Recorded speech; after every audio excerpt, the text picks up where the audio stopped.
Hello सो नमस्ते, I am के गौर और 12th क्लास फिजिक्स की इस वीडियो में रेजिस्टेंस जो रजिस्टर्स हैं R1 R2 R3 को सीरीज फॉर्म में जोड़ने वाले हैं, सीरीज कॉम्बिनेशन देखने वाले हैं और उनका डेरिवेशन फाइंड आउट करेंगे इक्विवेलेंट रेजिस्टेंस के लिए। मतलब उनका जो इक्विवेलेंट रेजिस्टेंस होगा सीरीज कॉम्बिनेशन में उसका डेरिवेशन फाइंड आउट करेंगे और R1 R2 R3 को सबसे पहले सीरीज कॉम्बिनेशन में जोड़ेंगे। सीरीज कॉम्बिनेशन इसलिए करते हैं बच्चों ताकि हम जो रिजल्टेंट जो है इक्विवेलेंट रेजिस्टेंस की वैल्यू को क्या कर सके, इंक्रीज कर सके। और अगर इनको पैरेलल में अगर जोड़ते हैं तो जो इक्विवेलेंट जो रिजल्टेंट जो रेजिस्टेंस आएगा वो डिक्रीज हो जाएगा पैरेलल में अगर इनको जोड़ोगे तो।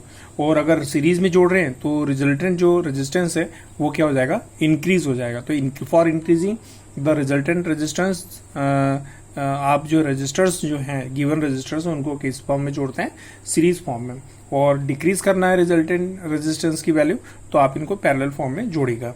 तो सीरीज कॉम्बिनेशन का मतलब क्या होता है, मैं बना के दिखा रहा हूं, देखिएगा बच्चों। सीरीज कॉम्बिनेशन का मतलब क्या होता है कि जो फर्स्ट रजिस्टर है उसका जो सेकेंड एंड है, सेकेंड रजिस्टर की फर्स्ट एंड से कनेक्ट करना है और सेकेंड रजिस्टर का जो सेकेंड एंड है उसको अगले रजिस्टर के जो है थर्ड रजिस्टर के फर्स्ट एंड से कनेक्ट करना है और first end of the first resistor last end of the last register is connected through a battery. तो इस कॉम्बिनेशन को सीरीज कॉम्बिनेशन कहते हैं। तो तीन रजिस्टर्स दे रखे हैं R1 R2 R3, इनको सीरीज कॉम्बिनेशन में जोड़ दिया आपने। अब जैसे स्विच ऑन करोगे क्या होगा, इलेक्ट्रॉन का जो फ्लो है नेगेटिव टू पॉजिटिव होगा और इलेक्ट्रिसिटी फ्लो होगी पॉजिटिव टू नेगेटिव। तो यहाँ पर इलेक्ट्रिसिटी फ्लो करके दिखा रहा हूँ, देखिएगा। देखिए करंट की डायरेक्शन इधर होगी।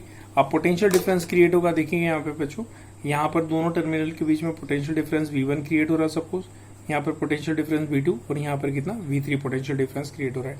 सीरीज फॉर्म में क्या होता है, करंट की वैल्यू कैसी रहती है, सेम। अगर इसमें I करंट जा रहा है तो इसमें भी कितना I और इसमें भी कितना I। ठीक है बच्चों, तो यहाँ पर थ्योरी लिख के दिखा रहा हूँ। Let there are three resistors या given resistors R1 R2 R3 are connected in series form and with the help of the battery I ampere is current is flown through them. उनके बीच में I ampere का current flow हो रहा है। ठीक है बच्चों, और potential difference of the each resistors are V1 V2 and V3।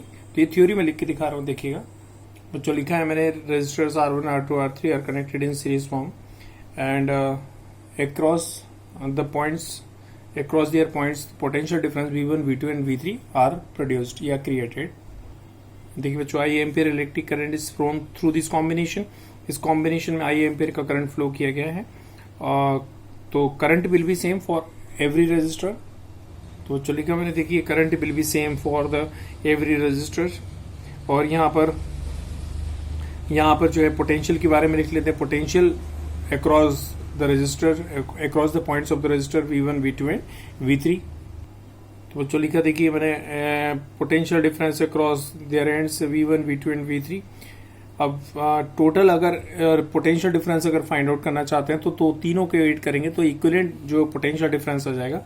तो इक्विवेलेंट पोटेंशियल डिफरेंस V निकालने के लिए V1 और V2 V3 को क्या करेंगे, ऐड करेंगे। तो V इक्वल टू हो जाएगा V1 plus V2 plus V3। तो देखिए यहाँ लिखा equivalent potential difference V equal to V1 plus V2 plus V3।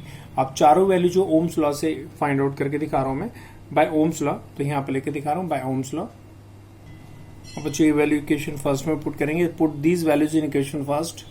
ये वैल्यू कहाँ से मैं बोल के दिखा रहा हूँ, this is the Ohm's law. V equal to R I, V1 equal to R1I, V2 R2I और V3 R3I।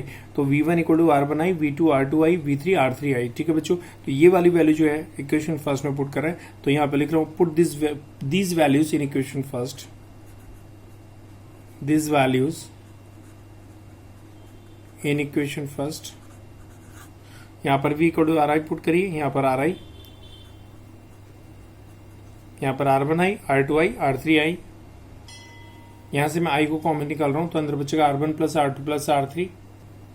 अब जो देखिए I से I कैंसिल हो जाएगा। रिजल्टेंट इक्विवेलेंट रेजिस्टेंस की वैल्यू होगी R1 plus R2 plus R3। उनकी जो भी वैल्यू होगी, ओमिक वैल्यू जो भी होगी, उनको ऐड करना पड़ेगा तो इक्विवेलेंट रेजिस्टेंस की वैल्यू आ जाएगी। और ये डेरिवेशन है बच्चों इक्विवेलेंट रेजिस्टेंस के लिए when the three resistors R1 R2 R3 are connected in series form.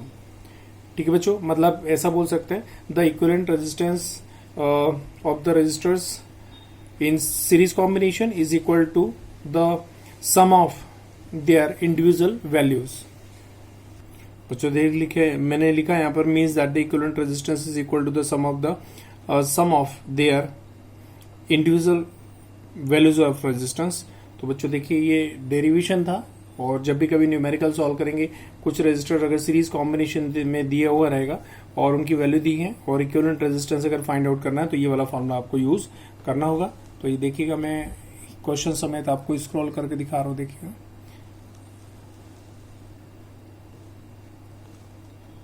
तो बच्चों आज के इस वीडियो में इतना ही काफी है। Thank you so much.